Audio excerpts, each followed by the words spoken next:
Hello student, स्वागत है आप सभी का CGPSC ABCD में। उम्मीद है आप सब बहुत अच्छे से होंगे और अच्छे से आपकी स्टडी भी चल रही होगी। ठीक है, दिनों दिन एग्ज़ाम जो है बहुत ही करीब चला आ रहा है, तो उम्मीद है आप सब बहुत अच्छे से तैयारी कर रहे होंगे और CSET की भी प्रैक्टिस अच्छे से कर रहे होंगे। जो मैं ये CSET का CGPSC CSET का जो प्रैक्टिस सेट लेकर हर दिन आ रहा हूँ, ये उसका तीसरा वीडियो है। ठीक है, और उम्मीद है आपको ये समझ में आ रहा भी होगा और इसके क्वेश्चंस आपसे बन भी रहे होंगे। अगर नहीं भी बन रहे होंगे तो इसके क्वेश्चन को आप प्रैक्टिस कर सकते हैं, इसको कैसे सॉल्व करना वो आप देख सकते हैं। ठीक है, अगेन ये वीडियो जो है CGPSC CSET के अकॉर्डिंग मैं बना तो रहा हूँ, वैसे ये सारे एग्जाम्स के लिए इंपॉर्टेंट है। चाहे वो आप किसी भी स्टेट PCS की अगर हम बात कर लें उसमें काम आ सकता है, ये SSC रेलवे। ठीक है, जैसे कि अभी SSC CGL का हो गया, वहाँ पर भी ये वीडियो जो है ये क्वेश्चंस अच्छे खासे लेवल के थे। CHSL का जो एग्ज़ाम होगा इन फ्यूचर होने वाला है उसके लिए भी इंपॉर्टेंट है। तो ये कोई ज़रूरी नहीं है कि केवल CGPSC के लिए, आपके सारे एग्जाम के लिए भी ये काम देगा और CGPSC के लिए तो इंपॉर्टेंट है ही। ठीक है, उम्मीद है आपको ये सारा वीडियो लेक्चर अच्छा लग रहा होगा, आप क्वेश्चंस की प्रैक्टिस भी कर रहे होंगे। उम्मीद करूंगा कि फिर से आप ये 10 क्वेश्चंस जो मैं इस वीडियो में लाया हूँ उसको आप ट्राई करेंगे। ट्राई करने के बाद उसको खुद सॉल्व करने की कोशिश करेंगे, उसके बाद इसके सॉल्यूशन को देखेंगे। ठीक है, ये फिर से जो 10 क्वेश्चन है हमारा, ये 10 अलग अलग डिफरेंट टॉपिक्स के हैं। ठीक है, तो वैसे में आपका रिवीजन बहुत ही अच्छा हो जाएगा अगर ये कंटिन्यू सभी वीडियो को आप देख लेते हैं तो। ठीक है, भविष्य में कुछ दिनों के बाद ही मैं जो रीजनिंग का भी क्वेश्चंस लेके आने वाला हूँ इसी की तरह। ठीक है, तो आपको वहाँ से भी तैयारी हो जाएगा। ठीक है, चलिए हम इस वीडियो की शुरुआत करते हैं और देखते हैं कि हमारा पहला क्वेश्चन क्या है।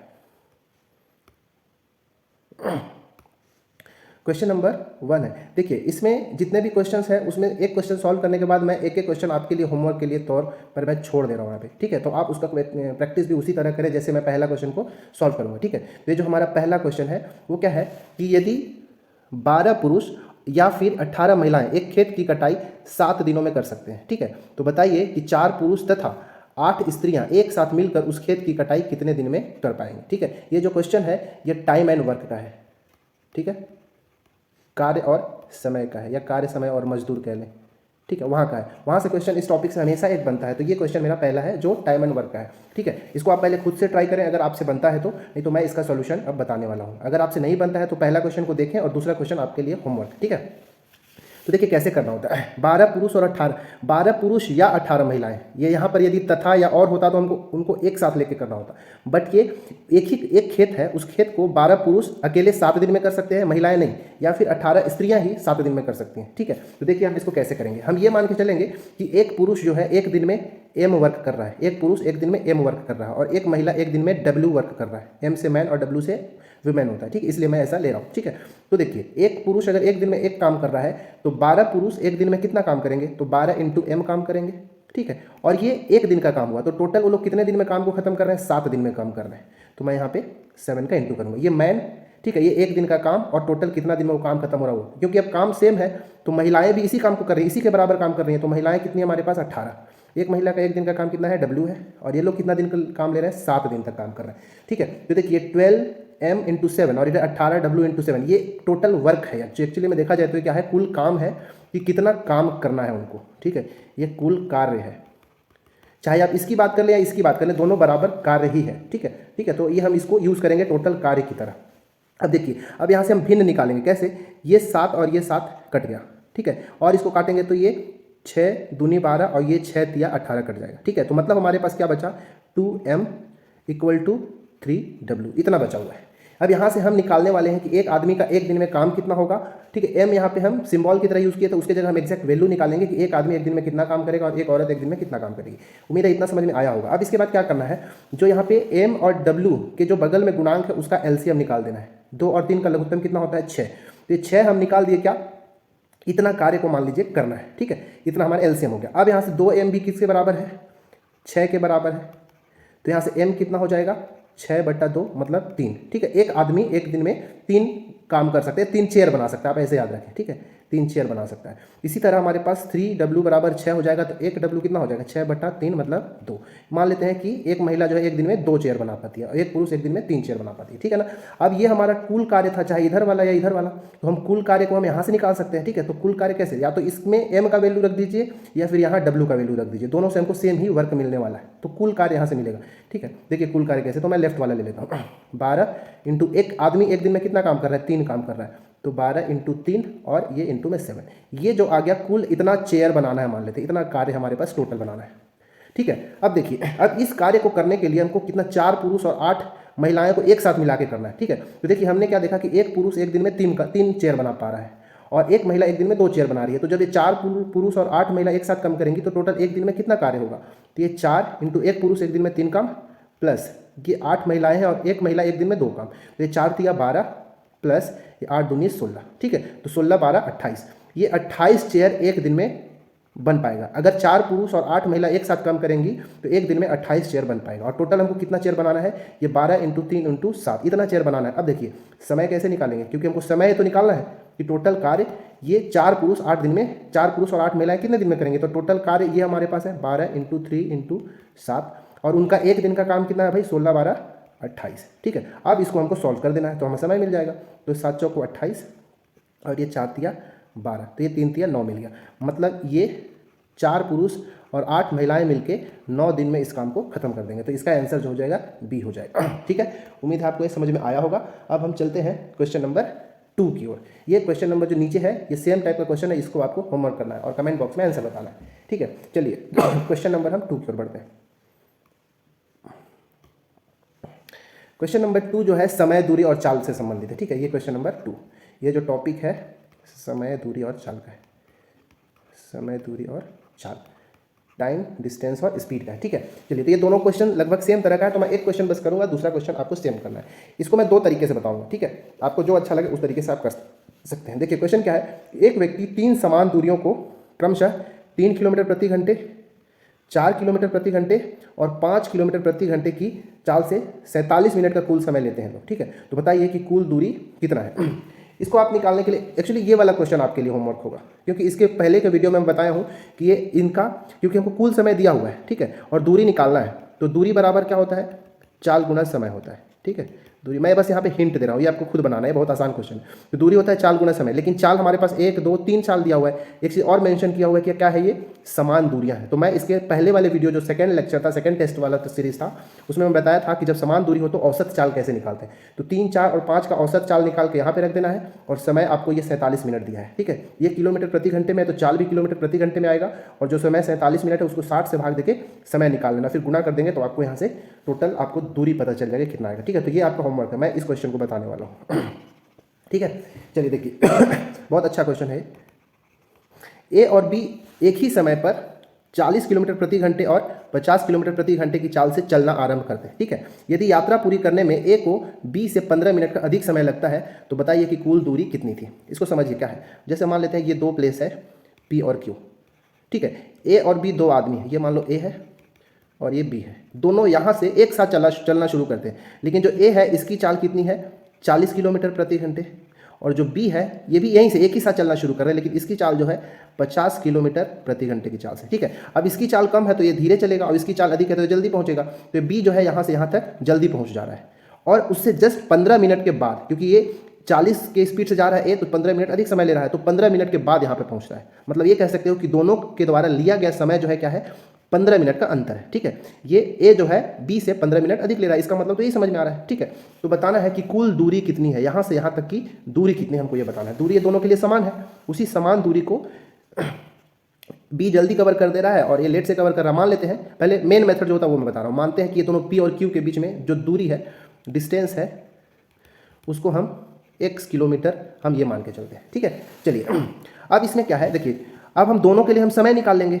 ठीक है, कि ए कितना समय ले रहा है और बी कितना समय ले रहा है, तो हमको पता है कि जो समय होता है वो दूरी बटा चाल होता है। ठीक है, यही होता है ना, स्पीड और ये डिस्टेंस और समय। ठीक है, समय बराबर दूरी बटा चाल। तो हम दोनों के लिए समय निकालते हैं। मान लो पहले ए के लिए समय निकालते हैं, तो टी ए लिख देता हूँ। तो इसके लिए दूरी भी तो x ही है, और चाल कितना है इसका? 40, तो x बटा 40 घंटे का समय लगेगा। ठीक है ना, और जो दूसरा है बी के लिए समय कैसे निकालेंगे? इसके लिए भी दूरी x ही है, और चाल इसका कितना है? 50 हो गया, 50 इतना घंटे का समय लगेगा। अब देखिए ये दोनों का, ये ए का समय मिल गया या बी का समय, ये दोनों के समय का अंतर कितने का है? 15 मिनट का है, लेकिन ये हमारे पास घंटे में आया। क्यों? क्योंकि चाल घंटे में था। तो हम इसको भी हम क्या करेंगे? 60 से डिवाइड करके घंटे में निकाल लेंगे। ठीक है, अब देखिए क्या करना है, ये दोनों के चाल का, दोनों के समय का अंतर कितना दिया है? 15 मिनट का दिया है।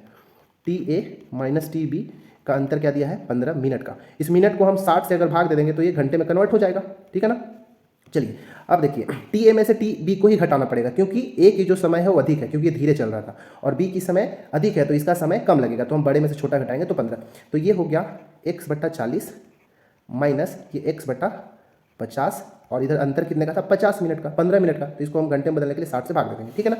अब देखिए इसको काटेंगे तो कट जाएगा, ये 15 एक बार में और ये 4 बार में, 1/4 इधर बचा और इधर वाले को सॉल्व करेंगे। इसको कैसे सॉल्व करेंगे, तिर्यक गुणा कर लेते हैं, 50x और ये 40x, तो 50x माइनस 40x बटा ये 40 और 50 का गुणा कितना हो जाएगा 2000, ठीक है। और इधर राइट साइड में हमारे पास कितना है 1/4, इस 4 से इसको काट देंगे तो 500 बार में कट जाएगा, 500 गुना का फिर 1 से करेंगे तो 50 और 40 का अंतर कितना 10x बराबर ये 500 और 1 का गुना करेंगे तो इधर 500। अब यहाँ से x निकालेंगे तो कितना मिलेगा 500/10, ये और ये कट जाएगा, मतलब x हो गया 50 किलोमीटर।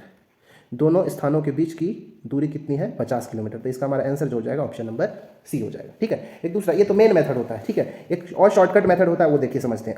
ये क्या होता है कि जो चाल होता है ना, चाल और दोनों द्वारा लिया गया समय एक दूसरे का रेसिप्रोकल होता है। मतलब क्या कि देखिए मैं क्या समझाना चाह रहा हूँ कि चाल दिया है, जो पहला आदमी है ए, उसके लिए चाल दिया है 40 किलोमीटर प्रति घंटे, और जो बी है उसके लिए चाल दिया है 50 किलोमीटर प्रति। ये दोनों का अनुपात निकालते हैं, अनुपात निकालेंगे तो कट जाएगा, ठीक है, 4 और 5 का अनुपात बचेगा।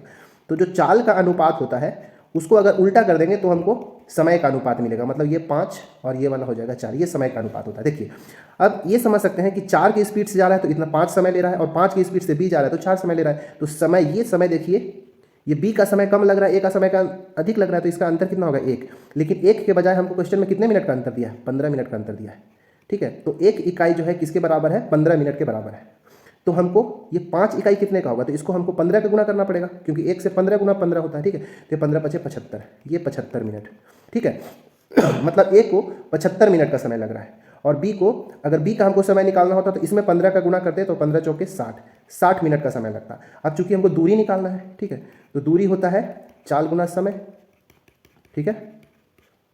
अब देखिए चाल यहाँ पे 4 नहीं लेना है, इसका जो वास्तविक चाल कितना था 40, ये दोनों जगह से आप दूरी निकालेंगे तब भी आंसर आएगा। अगर 50 और 60 लेके बनाएंगे तब भी, यहाँ पे 40 और मैं 75 लेके बनाऊंगा तब भी बनेगा। तो चाल यहाँ पे 40 है, समय कितना है 75 मिनट का, लेकिन इसको किलोमीटर मिनट को घंटे में बदलने के लिए हमको 60 से भाग देना होगा, तो ये और ये कट जाएगा, ठीक है। ये 2 × 3 = 6 और ये 2 दूनी 4, ये 3 से कट जाएगा 25 बार में, ठीक है, और 25 दूनी 50, ये 50 किलोमीटर हमारा आंसर आ गया। तो ये दोनों तरीके से आप बना सकते हैं इस क्वेश्चन को, ठीक है। चलिए हम क्वेश्चन नंबर 3 की ओर बढ़ते हैं। ये वाला आपका होमवर्क है, क्वेश्चन नंबर 3, ये वाला क्वेश्चन नंबर 3 है, ये वाला आपके लिए होमवर्क है, ठीक है। देखिए क्वेश्चन नंबर 3 क्या है, ये चक्रवृद्धि ब्याज और साधारण ब्याज से संबंधित क्वेश्चन है। क्या बोला है कि 10,000 रुपयों पर 2 वर्ष के चक्रवृद्धि ब्याज और साधारण ब्याज का अंतर 25 रुपये है, तो बताइए कि वार्षिक ब्याज की दर कितना है। देखिए ये क्वेश्चन भी बहुत ज़्यादा इंपॉर्टेंट होता है, और आपको यहाँ पे 2 फार्मूला मैं दे रहा हूँ, वो फार्मूला आपको याद रखना है कि अगर आपको 2 वर्ष का अंतर दिया है तो क्या फार्मूला लगाएंगे, और 3 वर्ष का अंतर दिया होगा तो क्या फार्मूला लगाएंगे। तो 3 वर्ष का अंतर का भी फार्मूला मैं बताऊंगा, और 2 वर्ष का। जब 2 वर्ष का समय दिया रहेगा तो मैं यहाँ पे लिखता हूँ, तो 2 वर्ष के अंतर का फार्मूला होता है CI - SI, ठीक है, चक्रवृद्धि ब्याज माइनस साधारण ब्याज, जो दोनों का अंतर है, ठीक है ना, जो कि यहाँ पे 25 दिया है। तो CI - SI बराबर P/R²/100, ये फॉर्मूला हो गया किसका 2 साल के लिए, ठीक है। 3 साल के लिए अगर देखेंगे तो चक्रवृद्धि ब्याज और साधारण ब्याज का जो अंतर होगा उसका फॉर्मूला होगा P/R²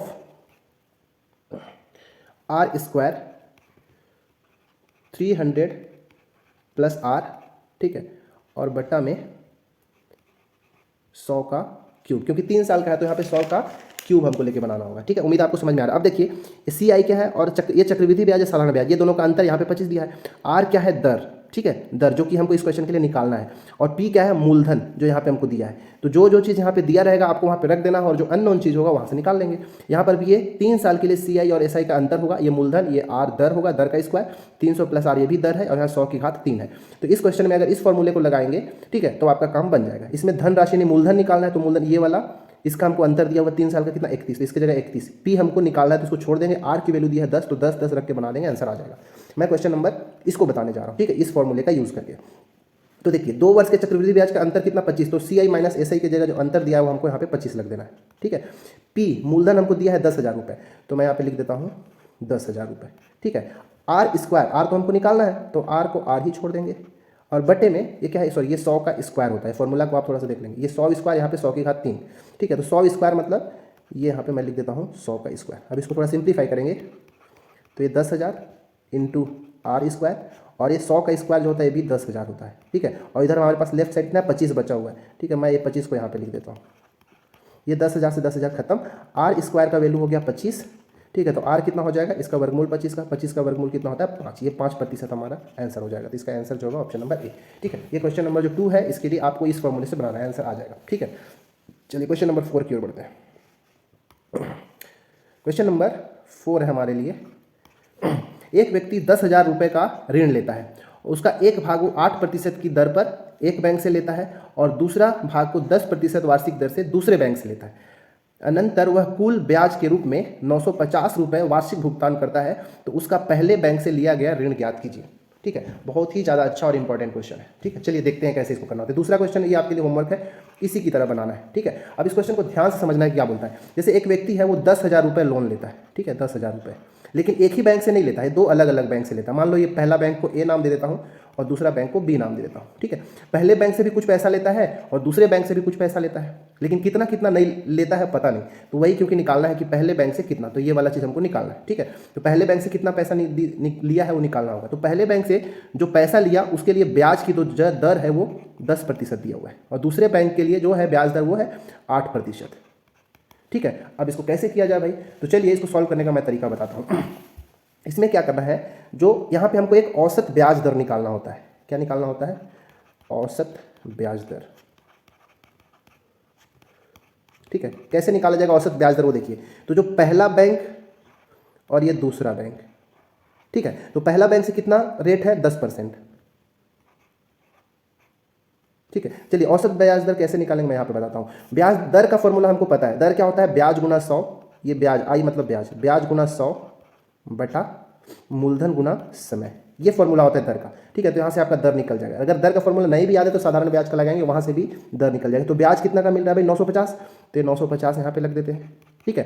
कितना इंटू 100 बटा मूलधन कितने का है 10,000 रुपये का मूलधन है, तो मैं यहाँ पे लिख दूंगा 10,000, ठीक है। और कितना वर्ष, क्योंकि एक वर्ष के लिए लेता है, एक वर्ष के अंत में क्या करता है 950 रुपये वार्षिक देता है, तो एक वर्ष का, तो यहाँ पे समय हमारे लिए एक वर्ष है, ठीक है।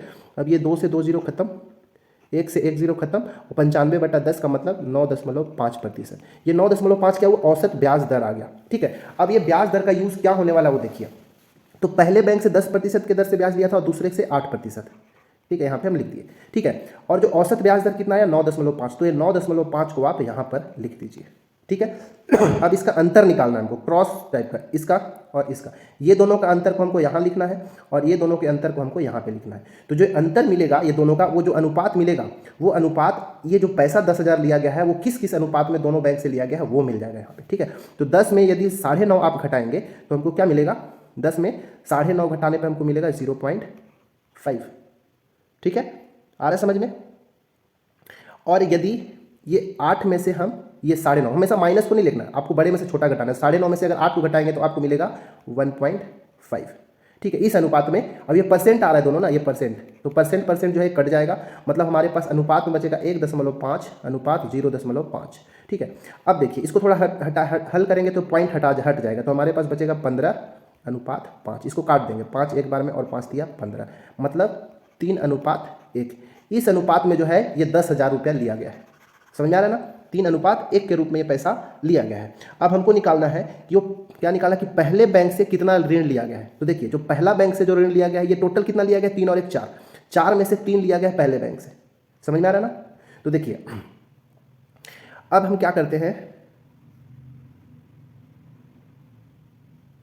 एक्चुअली क्वेश्चन में थोड़ा सा मिस्टेक हो गया, क्या, हालांकि बनाना ऐसे ही है, तो आप इसको एक बार ट्राई कर लेंगे। जैसे मैं एक भाग, पहले भाग से ये 8% लिया है, जबकि मैं पहले से मैं 10 कर दिया हूँ, तो आप एक बार करेक्शन कर लेंगे तो काम बन जाएगा। और दूसरे बैंक से 10% बोला है, ठीक है, तो आप इसके जगह 8 और इसके जगह 10 कर लेंगे। चलिए मैं यहाँ पे करेक्शन कर ही देता हूँ, मैं यहाँ पे कर रहा हूँ, ठीक है, ए और ये बी, ए से कितना 8% और बी से 10%, और हमारा जो औसत मिला है वो 9.5, ठीक है। अब ये दोनों का अंतर यहाँ पर और ये दोनों का अंतर यहाँ पे, तो 10 में से 9.5 घटाएंगे तो 0.5 और 9.5 में से 8 घटाएंगे तो 1.5, इन दोनों का अनुपात निकालेंगे तो ये कट जाएगा, 5 एक बार में, 5 दिया 15, 1:3 का मिलेगा। मतलब इस अनुपात में पैसा जो उधार लिया गया है, तो पहले बैंक से अगर 1 लिया गया है तो दूसरे बैंक से 3, टोटल कितना 4।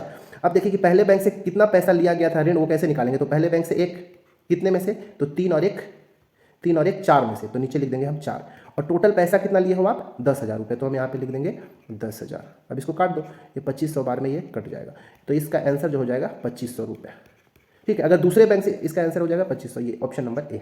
ठीक है। अगर दूसरे बैंक का निकालना होता तो हम क्या करते, दूसरे बैंक से 3 लिया होता तो हम लिख देते 3/4 और यहाँ पे इंटू में कितना 10,000।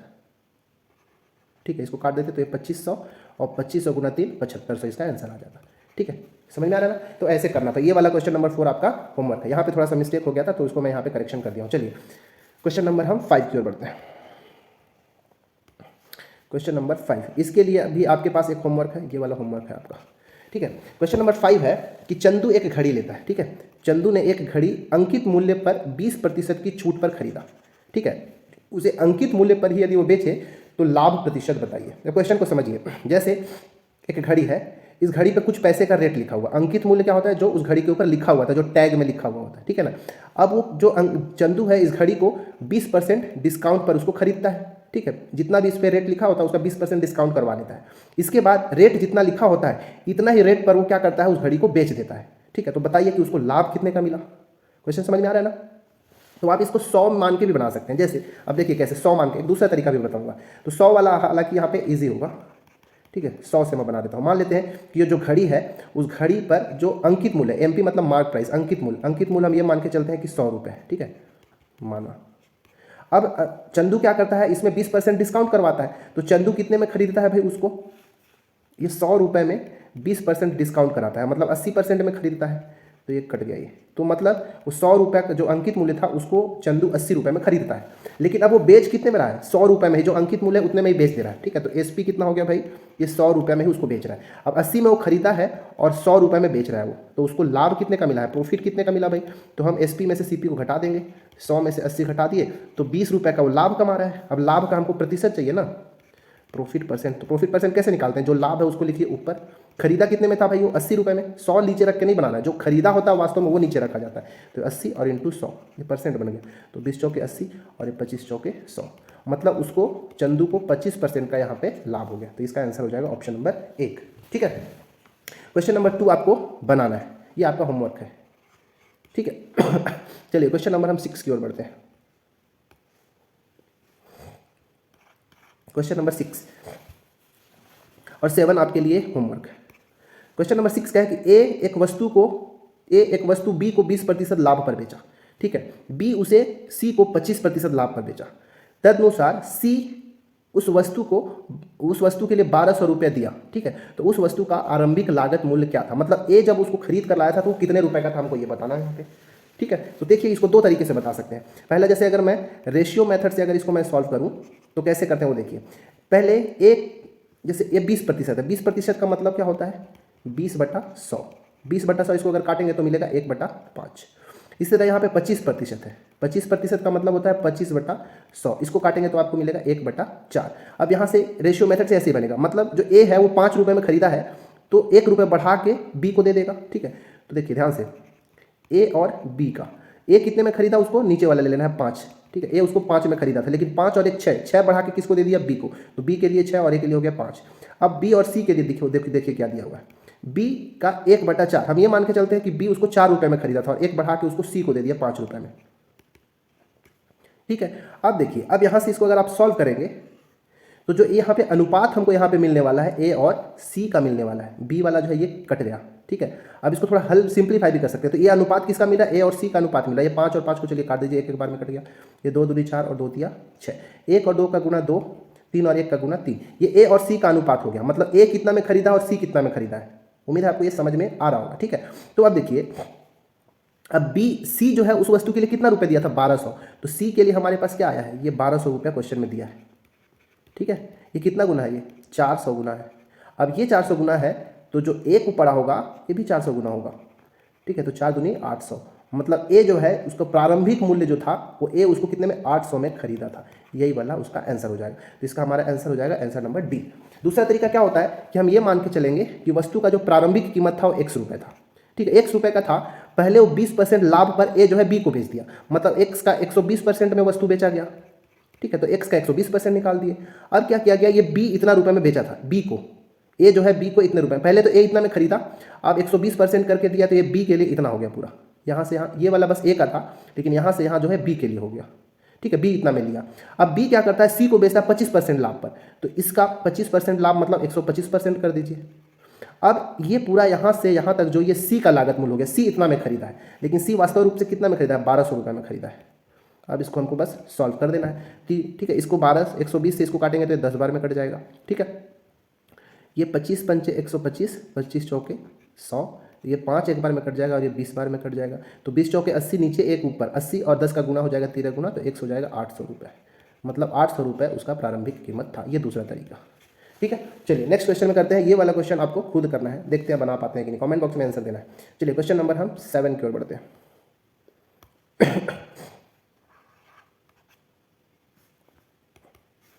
क्वेश्चन नंबर 7, ये जो है औसत पर संबंधित क्वेश्चन है। ठीक है ना, औसत पर 5 संख्याओं में से प्रथम 3 संख्याओं का औसत 12 है। ठीक है, अंतिम 3 संख्याओं का औसत 18 है। तो यदि 5 संख्याओं का औसत 15 हो तो बताइए कि तीसरी संख्या क्या है। ठीक है, इससे पहले भी वीडियो में भी हमने औसत देखा था। औसत क्या होता है भाई, एक बार फिर से मैं बताता हूँ। औसत होता है आंकड़ों का योग बटा आंकड़ों की संख्या। ठीक है, आंकड़ों का योग बटे आंकड़ों की संख्या। तो देखिए पहले 5 संख्या हमको दिया है कि टोटल हमारे पास कितनी है, 5 संख्या दिया हुआ है। मान लेते हैं x से लेके x1, x2, x3, x4 और x5, ये 5 संख्या है। ठीक है, इतना ज़्यादा लिखने की जरूरत नहीं होता, मैं समझाने के लिए आपको कर रहा हूँ। ठीक है, ये 5 संख्या है, तो 5 संख्याओं का औसत कितना, देखिए टोटल यहाँ पे 5 संख्या का औसत दिया हुआ है 15। ठीक है, अगर हमें औसत में आंकड़ों की संख्या से अगर गुना कर देंगे तो आंकड़ों का योग मिलेगा कि नहीं, मतलब ये 5 संख्याओं का योग कैसे होगा, तो इन 5 संख्याओं का औसत कितना दिया, 15, और संख्याएं कितने, आंकड़े कितने हैं, 5, तो 15 गुना 5, ये 75 हो गया। क्या, पांचों आंकड़ों का या पांचों संख्याओं का योग हो गया। इसी तरह क्या बोला है, प्रथम 3 संख्याओं का औसत। प्रथम 3 संख्या कौन कौन सा होगा, x1, x2 और x3, तो मतलब x1 plus x2 plus x3, ये 3 संख्या हो गए शुरुआत के। इसका औसत कितना है, 12, तो 12 का गुना हमको 3 से करना होगा क्योंकि 3 संख्या को बोला है, तो ये 12 कितना हो गया, 36। फिर बोला अंतिम 3 संख्याओं का योग कितना है, औसत कितना, 18। अंतिम 3 संख्या क्या क्या है, x3, x4 और x5। ठीक है, x3 plus x4 plus x5, इन तीनों का औसत कितना दिया है, 18। ठीक है ना, 18 दिया हुआ है। 18 संख्याएं कितनी है, 3, तो इनका गुना होगा 18 3 54, तो अंतिम 3 संख्याओं का योग 54, प्रारंभिक 3 संख्याओं का योग 36 और पूरा 5 संख्याओं का योग कितना है, 75। अब हमको बताना है कि तीसरी संख्या क्या है। तीसरी संख्या हमारे पास क्या है, x3। x3 का वैल्यू क्या है, हमको निकालना है। ठीक है, अब देखिए ध्यान से, अगर मैं ये दोनों को जोड़ूं, ये वाला और ये दोनों समीकरण को लेफ्ट से और राइट को राइट से, तो हमको क्या मिलेगा, x1 plus x2 plus x3, ये ऊपर वाला नीचे क्या है, फिर से x3 plus x4 plus x5, right side में क्या है, 36 प्लस 54 को अगर जोड़ेंगे तो आपको मिल जाएगा 90। ठीक है, अब देखिए ध्यान से, x1 x2 x3 x4 x5, ये तो x1 से लेके x5 तक हो जाएगा, लेकिन एक तो ये एक्स्ट्रा है कि नहीं, है ना, तो हमको x1 x2 x3 और x4 x5 इन सबका योग हमको कितना क्वेश्चन में मिला, 75।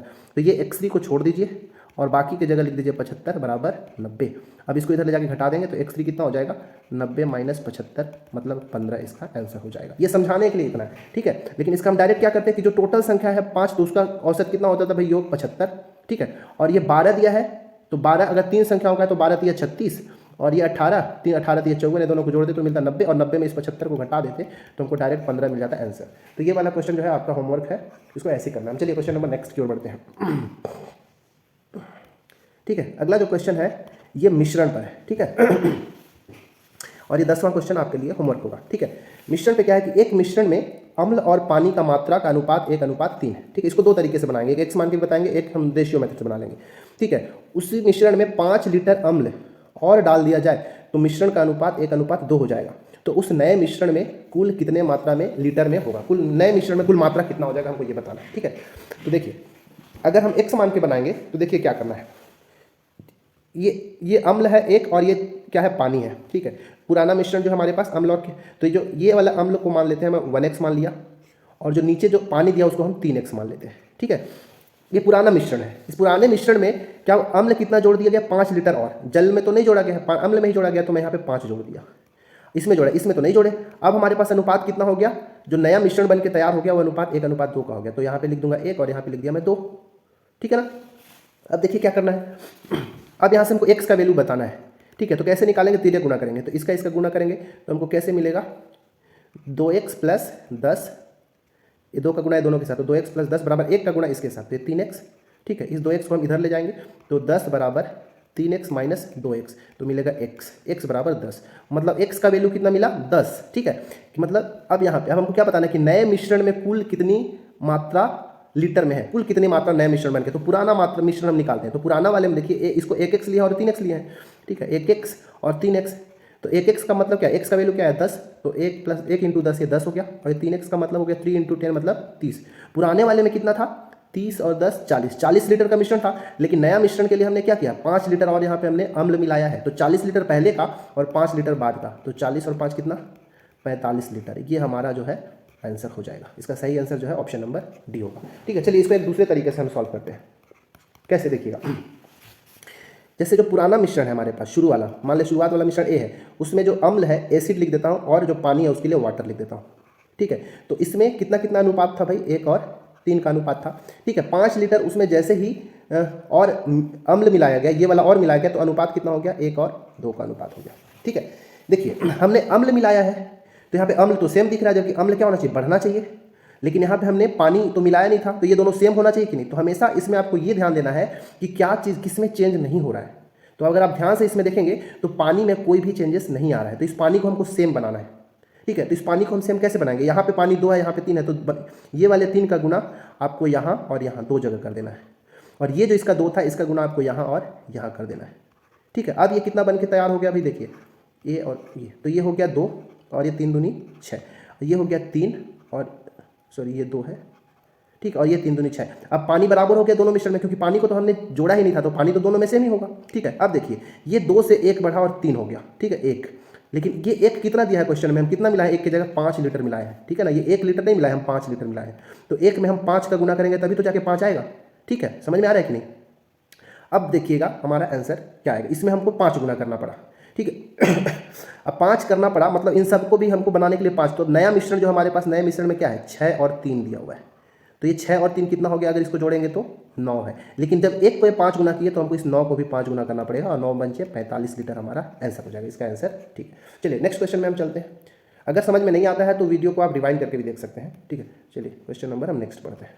ये अगला क्वेश्चन जो है क्वेश्चन नंबर 9 है हमारे लिए, और ये जो है आपके लिए होमवर्क है। ठीक है, क्वेश्चन नंबर 9 है, ये एज से रिलेटेड क्वेश्चन है। ठीक है, problem based on age. Question क्या है कि एक पिता की आयु पुत्र की आयु की 4 गुनी है। ठीक है, 5 वर्ष पहले पिता की आयु पुत्र की आयु की 7 गुनी थी। तो बताइए कि पिताजी का वर्तमान आयु कितना, हमको ये बताना है। ठीक है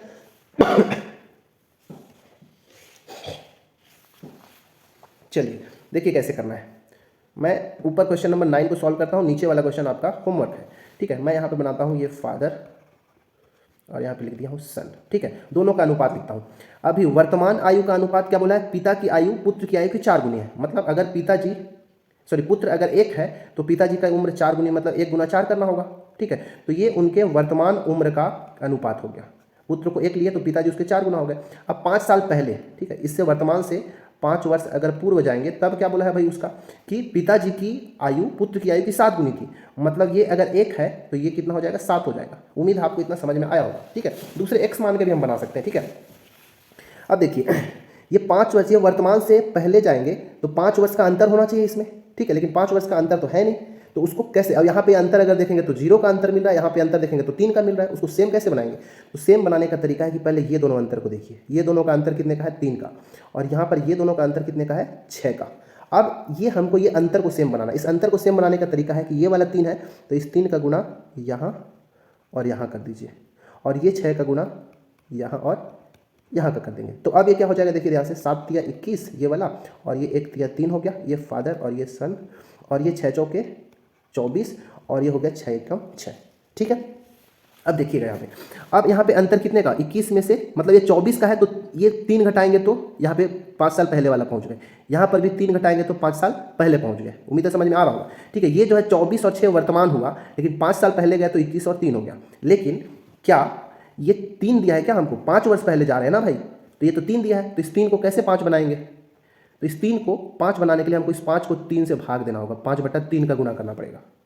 ठीक है, अगर 5/3 का गुना करना पड़ेगा यहाँ पर, इसको 5 अंतर को 3 की जगह 5 बनाने के लिए, मतलब हम किसी में भी अब 5/3 का गुना करेंगे तो हमारा आंसर आ जाएगा। तो हमको पिताजी की वर्तमान आयु निकालना है। तो पिताजी की वर्तमान आयु क्या है, देखिए 24। इस 24 में भी हमको 5/3 का गुना करना पड़ेगा।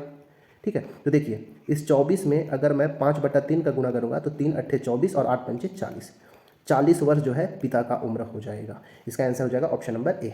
एक्स मान के भी इसको कर सकते हैं, कैसे एक्स उसको भी कर ही देता हूँ, ठीक है। वर्तमान जो उम्र है उनका अनुपात कितने का है भाई, 4 और 1 का था, ठीक है ना। वर्तमान में कितने का था, 4 और 1 का, पिता और पुत्र की आयु का अनुपात, ठीक है। 5 वर्ष पहले कितने का था, 7 और 1 का अनुपात था। तो मैं इसको ना वर्तमान वाले को 4x और 1x मान लेता हूँ, 4x और 1x, ठीक है। ये वर्तमान का है। 5 साल पहले जाने पर 7 गुनी हो जा रहे हैं, तो 5 साल पहले गए मतलब 5 साल इसमें भी कम करना होगा और 5 साल इसमें भी कम करना होगा, ठीक है। तो जब 5-5 साल कम किए तो अनुपात कितने का हो जा रहा था, 7 और 1 का, 5 साल पहले जाने पर। तो ये हो गया 7/1। यहाँ पे अब तीसरे गुना करिए तो 1 का गुना दोनों के साथ करेंगे 4x - 5 मिलेगा, बराबर 7 का गुना दोनों के साथ करेंगे तो 7x - का 35 मिलेगा, ठीक है ना। अब x वालों को एक साइड करते हैं, ये 7x को अगर इधर मैं ले आऊँगा या फिर 4x को उधर ले जाता हूँ तो इधर हमारे पास -5 और इस -35 को अगर लेफ्ट साइड लाएंगे तो प्लस का 35 हो जाएगा, और इधर है 7x, ये 4x उधर जाके माइनस हो जाएगा। इसको अगर आप घटाएंगे तो मिलेगा 30 प्लस का, और यहाँ पे मिल जाएगा कितना, 3x। 3x बराबर 30, तो x कितना हो जाएगा भाई, ये हो जाएगा 30/3 मतलब 10। x का वैल्यू हमको मिल गया 10, ठीक है। अब पिताजी का वर्तमान आयु निकालना था, पिताजी का वर्तमान आयु क्या था, ये 4x था। तो हम क्या करेंगे, 4 × x बराबर 4 × 10 बराबर 40 वर्ष, ठीक है। यहाँ से भी आंसर आ गया। तो आप इस दोनों तरीके से आप यहाँ से कर सकते हैं, ठीक है। चलिए हम क्वेश्चन नंबर 10वां की ओर बढ़ते हैं। ये 10वां क्वेश्चन जो हमारा लास्ट क्वेश्चन होगा, ये क्वेश्चन नंबर 10 मेरे लिए है और ये जो है नीचे वाला आपके लिए होमवर्क है। ये जो क्वेश्चन है, सबसे छोटी संख्या कौन सी है जिसे 25, 40 और 60 से भाग देने पर शेषफल हर बार 7 आता है। ये क्वेश्चन जो है एलसीएम के बेसिस पे, लघुत्तम समापवर्ती के बेसिस पर है, ठीक है ना। तो इस क्वेश्चन में हमको क्या करना होता है, एक इसको तो आप ऑप्शन से बना सकते हैं कि इन तीनों ऑप्शन से हम भाग देते जाएंगे। भाग देने के बाद अगर हर बार शेषफल 7 मिल रहा है तो वही आंसर सही होगा। बशर्ते हमको याद क्या रखना है कि सबसे छोटी संख्या जब बोला है तो हम सबसे छोटी संख्या से भाग देना शुरू करेंगे। तो सबसे छोटी संख्या क्या है, 593 है पहले। तो अगर इसमें 593 को 25, 40 और 60 से भाग दूंगा ना तो शेषफल हर बार 7 नहीं मिलेगा, तो ये वाला ऑप्शन नहीं होगा, ठीक है। दूसरा ऑप्शन है 607। 607 को मैं तीनों से भाग देकर दिखाता हूँ। जैसे 25 से मैं भाग दिया 607 को, तो 25 दूनी 50, ये 10 और ये 7, 25 चौके 100, यहाँ पे 7 शेषफल मिल गया, ठीक है। अब इसी में 607 को मैं 40 से भाग देकर दिखाता हूँ आपको। तो 40 एक बार में 40, ये 20 और यहाँ से 7, 40 पंचे 200, यहाँ पे 7 मिल गया शेषफल, ठीक है। तो दूसरे में भी 7 मिल गया। अब 60 से भी भाग देके हम देख लेते हैं 607 को, तो 60 एक बार 60 कट गया, 7 वहाँ से ले गए तो 0 बार में 7। देखिए यहाँ भी 7 आया, मतलब तीनों केस में हम 25, 40 और 60 से जब भी हम 607 को भाग दे रहे हैं तो हर दफा शेषफल क्या 7 मिल रहा है, इसलिए हमारा आंसर क्या हो जाएगा, ये हो जाएगा। तो एक तो आप ऑप्शन से कर सकते हैं। क्या तरीका क्या है कि सबसे छोटा से हमको शुरू करना है, क्योंकि हम सबसे छोटी संख्या निकालना है, इसका आंसर हो जाएगा। जो दूसरा जो मेन मेथड होता है इसका, उसका क्या तरीका है वो देखिए। जब भी हमको सबसे छोटी संख्या निकालने को बोलेगा तो हमको क्या करना है, इन सब का लघुत्तम निकालना होगा, ठीक है। तो जो भी हमको क्वेश्चन में नंबर दिए होंगे हमको उसका लघुत्तम निकालना होगा, 25, 40 और 60, ठीक है। इसका लघुत्तम निकालने का एक तो ऐसे डिवाइड वाला होता है, तो मैं शॉर्टकट अपनाता हूँ। तो सबसे शॉर्टकट तरीका मेरा क्या है कि सबसे बड़ी संख्या को मैं लिख दिया, पहले तो लिख दिया, ठीक है। ये 60, अब ये बच गया। दूसरा देखना 40। 40 में देखेंगे तो 20 दूनी ये 40 होता है और यहाँ पे 20 दिया 60 होता है। तो 20 तो दोनों में कॉमन है, लेकिन ये 2 एक्स्ट्रा है, तो मैं 2 का यहाँ पे गुणा कर दूंगा, ठीक है। अब यहाँ 25 है, 25 को अगर देखेंगे तो ये 5 × 5। अब ये 60 के अंदर भी 12 पंचे 60, 5 आता है, एक तो 5 यहाँ पे एक्स्ट्रा है तो इसमें 5 का गुना यहाँ पे कर दूंगा। तो 60 दूनी 120, 120 पंचे 600। ये 600 एक ऐसी संख्या मिला, 600 एक ऐसी छोटी संख्या है, ठीक है, याद रखिएगा। ये जो एलसीएम मिलता है, जिसका भी हम एलसीएम निकालते हैं, ये जो एलसीएम आता है एक ऐसी छोटी से छोटी संख्या होती है जो उन सभी नंबर से कट जाता है जिसका हम एलसीएम निकाल रहे होते हैं। मतलब ये 625 से भी कटेगा, 40 से भी कटेगा और 60 से भी कटेगा। लेकिन हमको काटने के लिए नहीं पूछा है, शेषफल हर बार 7 आना चाहिए, ठीक है। ये 600 तो कटेगा, तो हमको जो आंसर चाहिए, रिक्वायर्ड आंसर हमको लाना है उसको बनाने के लिए, क्योंकि 7 हमको हर बार शेषफल बचाना है। तो जो हमारा एलसीएम आएगा उसमें हमको जो शेषफल क्वेश्चन में दिया है 7, उसको जोड़ दीजिए, तो 607, ये हमारा आंसर हो जाएगा, ठीक है। इस क्वेश्चन में भी आपको यही करना है, इन सब का एलसीएम निकालना है और जो शेषफल उसको आप जोड़ दीजिए। या फिर दूसरा तरीका, लघुत्तम संख्या बोला है तो सबसे छोटी संख्या से इन सबको भाग देते चले जाएंगे। जो ऐसी संख्या जो हर बार 3 शेषफल मिलेगा वही हमारा आंसर हो जाएगा। तो ये था आज का हमारा 10 क्वेश्चन। आप जब इसको खुद से बनाए तो आपका कितना सही हो गया, आप वो बताएं, कमेंट में हमको बता सकते हैं कि आपका कितना सही हुआ आउट ऑफ 10, ठीक है। 10 में से आपको कितना नंबर मिला, ठीक है। और आप बहुत अच्छे से पढ़ते रहें, क्योंकि जो टाइम अब बच गया है CGPSC के लिए वो बहुत कम बचा है, ठीक है ना। मुश्किल से 12 तारीख को एग्ज़ाम होना ही है, ठीक है। 12 फरवरी को ये तो कंफर्म हो गया, ठीक है, क्योंकि आज ही नोटिफिकेशन आया है जिसमें वो कंफर्म हो गया कि 12 फरवरी को एग्ज़ाम होगा। और एक और खुशखबरी है कि CGPSC में जहाँ पहले 189 पोस्ट थे टोटल, उसको बढ़ा के 210 कर दिया गया है, ठीक है। इतना ये आज का बहुत ही ज़्यादा खुशखबरी था आज का हमारे लिए, ठीक है। चलिए ठीक है, अगले वीडियो में मिलते हैं। अगर वीडियो पसंद आता है तो लाइक करें, सब्सक्राइब करें और अपने दोस्तों के साथ जो पढ़ने वाले हैं उनके साथ शेयर करें। ठीक है, इस वीडियो में इतना है। चलिए मिलते हैं अगले वीडियो में। धन्यवाद।